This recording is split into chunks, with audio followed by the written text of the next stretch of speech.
Assalamualaikum warahmatullahi wabarakatuh.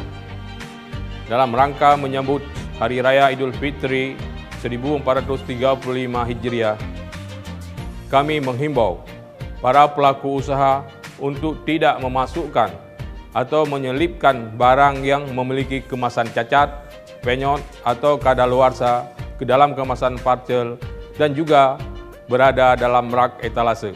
Bagi konsumen, kami ingatkan agar selalu teliti sebelum membeli, perhatikan label dan masa kadaluarsa, pastikan produk memiliki tanda registrasi Balai POM dan tanda ML atau MD.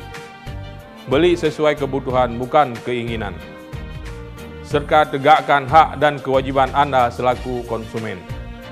Kami Kepala Dinas beserta seluruh keluarga besar Dinas Perindustrian dan Perdagangan Aceh mengucapkan selamat Hari Raya Idul Fitri 1435 Hijriah.